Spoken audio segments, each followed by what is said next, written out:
quelle retraite pour nos enfants, c'est-à-dire qu'effectivement, pour nous qui sommes retraités, c'est pas nous qui sommes visés en premier lieu, hein, mais c'est les générations à venir. Sous-titré donc une retraite universelle, un financement contributif et solidaire. Donc je présente le conférencier, Gérard Lucas, qui a fait sa carrière au CEA après avoir été chercheur et professeur de physique nucléaire à Centrale Paris. Et il a dirigé un centre du CEA dans le cadre de la direction des applications militaires. Et il a été ensuite DRH au niveau national du CEA-DAM. Le projet, une seule caisse de retraite, un système de fonctionnement qui englobe tout ce que nous avons vu à faire. On est bien conscient qu'il y a différents cas de figure, etc. Donc là, c'est donc une réforme systémique du système. On change de système, un seul régime, tous les Français égaux devant la retraite, la même pour tous. Alors, eh bien, en 2009, en France, deux jeunes, qui sont encore jeunes, Thomas Piketty et Antoine Bozio, ont initié, avaient préparé un projet dans le cadre de la CFDT. Et nous avons repris ça à la CFR. Alors, un petit coup sur ce qui a été fait en Europe, donc je l'ai déjà dit, mais enfin, c'est écrit là. L'Italie, en dernier, l'Italie, ça a été dans la crise italienne. Et l'Italie, elle a fait, je dirais, contrainte et forcée. En France, alors le corps dont j'ai beaucoup parlé déjà maintenant, la CFR, que je représente aujourd'hui, travaille sur le depuis 7 ans. Et voilà, CFDT, la loi de réforme 2010, plusieurs articles de loi que nous avons, nous, CFR, on a apporté 20 amendements à cette loi. Enfin, et dans les 20, il y a notamment le registre général des carrières et le copilor, dont j'ai parlé dans la diapo précédente. Maintenant, en deux planches, je vous propose de parcourir le projet lui-même, c'est-à-dire les points essentiels, incontournables, hein, attention, hein, on ne peut pas en laisser un seul sur le carreau. Premier point, système retraite obligatoire pour tous les salariés. Régime de retraite par répartition, par point, alors par point ou en euros. Nous, ça nous est égal. Il n'y a qu'une seule caisse de retraite. Les comptes sont individuels par point, sont alimentés par les cotisations carrière nominale. Et, alors c'est le point important, c'est que, donc il y a une contribution, c'est contributif, et il y a un versement de solidarité. Autrement dit, cet aspect-là est fondamental, parce que vous allez inclure là-dedans la pénibilité, les accidents de la vie, le chômage, etc. Et ça, eh bien, ça compense les aléas de la vie, et ça va être, on va voir comment ça va être financé après.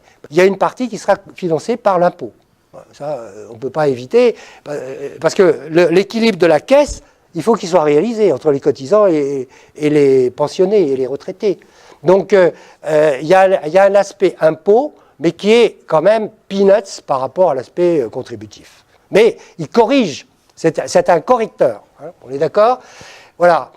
Le calcul des pensions dépendra des montants cumulés, alors c'est le compte individuel, qui est consultable à tout moment, comme Agir Carco pratiquement maintenant, hein. Et alors il dépendra du montant cumulé dans les comptes individuels et de l'espérance de vie de chaque génération, sans distinction homme-femme.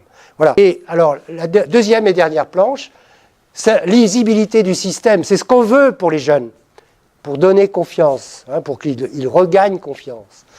Chacun pourra connaître à tout moment le montant de ses droits et pourra, dans une certaine mesure, c'est-à-dire il y a quand même un âge minimum, c'est un référentiel, il pourra mieux gérer son âge de départ en retraite. Voilà.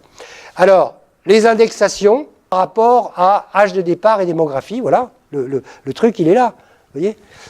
Revalorisation des pensions toujours jamais inférieure, oui, pardon. Là, l'État, parce que tout le monde est là. Il n'y a pas simplement les employés de l'État, non, tout le monde est là. Bon. On aura les représentants des employés, des employeurs, des salariés et les retraités. Difficulté à prévoir, il y aura certainement des réticences, on le sait, on l'en connaît, catégoriel, corporatiste, tout ce que vous voudrez, mais il y a un atout, il y a quelques atouts. Elle est déjà ancrée par ce que je vous ai dit, les amendements CFR. Les études de la mise en place sont commencées. Et un consensus se développe actuellement, toutes opinions confondues. Alors là, Je vais vous montrer tout à l'heure un résultat de sondage. Hein. On va le voir dans quelques instants. Voilà, enjeu-avantage. Bon, ça se recoupe un peu avec ce qu'on vient de dire. Il y a la question de la période de transition. Au moment où on aura pris la décision de le faire, parce que 3 paquets de retraités, enfin, il y aura les retraités actuels, comme vous et moi, enfin pour la plupart d'entre nous dans la salle, et ceux-là, on ne change rien. Bon, il y a les futurs retraités. Alors ceux-là, ils sont pris en charge, en quelque sorte, déjà, sans le savoir, dans les carrières. Ce que j'ai raconté tout à l'heure, les copilors et surtout le RGCU. Donc, ils sont connus et identifiés. On a suffisamment de recul maintenant, si vous voulez, on va avoir assez de recul. Bon, donc eux, on va les traiter directement, quand ils arriveront au moment de partir en retraite, directement avec le nouveau système. Et il reste la tranche intermédiaire, qui, elle, aura un suivi, jusqu'à l'accostage complet au système de retraite nouveau. 23 milliards par an, c'est le coût de la gestion des caisses, des 38 caisses de retraite. C'est-à-dire que 38 caisses de retraite, ça coûte cher.